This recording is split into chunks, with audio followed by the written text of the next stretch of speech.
droit, c'est-à-dire les diplomates... Il ne puisse pas y avoir de dérogation, par exemple. Même, pourquoi pas? Parce que compte tenu de ce qui se passe aujourd'hui, ça prouve nettement que si on continue dans cette lancée, on finira par demander aux détenteurs de passeports diplomatiques des visas.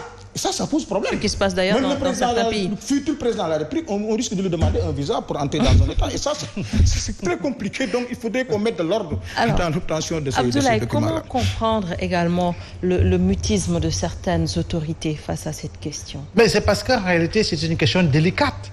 Aujourd'hui, quelle position et quel argument fournir pour ne pas effectivement tomber dans les travers justement d'une approche sémantique qui donnerait justement une image beaucoup plus négative par rapport à la diplomatie sénégalaise. Parce qu'en réalité, sur le plan international, le Sénégal est suivi. Vous avez vu une Française qui se bat depuis fort longtemps pour accéder à la magistrature suprême, qui se nomme Marine Le Pen, qui se permet en tout cas de tenir des propos désobligeants à l'endroit du Sénégal. Ben, c'est véritablement honteux. Pourquoi? Parce qu'en réalité, nous avons eu, en tout cas dans cet hémicycle-là, une cascade justement de problèmes, en tout cas de cette nature-là, de trafic, de ceci ou cela. Donc, si un autre analyste parle de République des faussaires, en tout cas, ça fait mal quand on est sénégalais. Et je crois bien qu'aujourd'hui, c'est ce qui pousse justement les autorités à ne pas parler de cette affaire-là, parce que si vous vous souvenez, durant le mois de mars, vous avez vu qu'il y a eu, en tout cas, une redondance dans la communication des autorités, mais qui s'est avérée être une catastrophe. On a entendu un ministre parler de lutteurs, on a un autre qui parlait de fausses occultes, on a entendu d'autres qui parlaient en tout cas de rebelles qui ont quitté la Casamance pour venir investir Dakar. Donc vous voyez, ça crée une cacophonie sur le plan communicationnel. Et ça peut avoir des répercussions encore beaucoup plus négatives que par rapport à ce que nous vivons jusqu'au moment. Donc je crois bien que, comme assez souvent on dit que le silence est d'or, mais il appartient justement à certaines autorités qualifiées justement de préparer justement à parler sur cette question-là. Et je me dis qu'en tant que responsable et par rapport à ce qu'ils représentent au sein de l'État, même dans un gouvernement avec un président de la République, forcément ils sont en train de trouver les bons et les meilleurs canevas communicationnels pour voir effectivement comment aborder le sujet. Parce qu'ils ne peuvent plus continuer de se taire.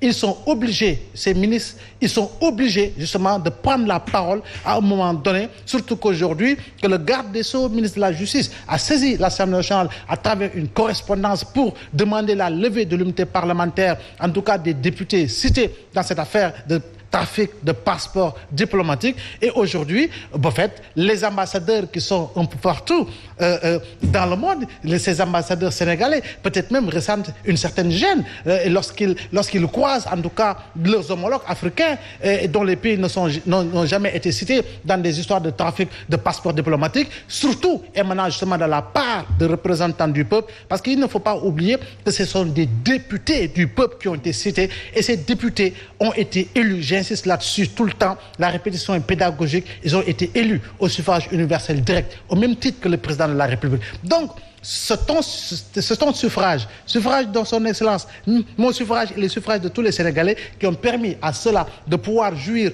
véritablement de voitures de luxe, de carburant, d'indemnités de logement, de passeports diplomatiques pour eux et leurs épouses, pour ceux-là qui sont polygames, et de voyager partout à travers le monde. Ils vont dans des séminaires partout, mais pourquoi entrer dans des histoires de trafic de passeports diplomatiques, véritablement, c'est le déshonneur de l'honorabilité, et justement, nous faisons face à des députés du peuple. L'image du Sénégal écornée, on le sait, mais qu'est-ce qu'il faut concrètement pour redorer le blason aujourd'hui ? C'est-à-dire, en fait, l'image du Sénégal écornée, véritablement, c'est cela, c'est le mot d'ailleurs. Parce qu'en fait, vous savez qu'aujourd'hui, notre diplomatie a été souillée. Ça, il faut le reconnaître, parce qu'il y en a même qui disent qu'aujourd'hui, il est question maintenant de demander à tous ceux qui sont détenteurs, n'est-ce pas, de passeports diplomatiques, de pouvoir bénéficier d'un visa pour entrer dans un pays étranger. Je crois que là, ça pose déjà problème. Ça veut dire que donc nous, notre diplomatie est en train d'être souillée, en tout cas d'être décrédibilisée. Je crois que ça c'est un problème. Maintenant, pour régler cette question, c'est simple. Enfin, l'autorité judiciaire a saisi, si vous voulez, donc le président de l'Assemblée nationale pour que ces députés qu'on lève l'immunité diplomatique de ces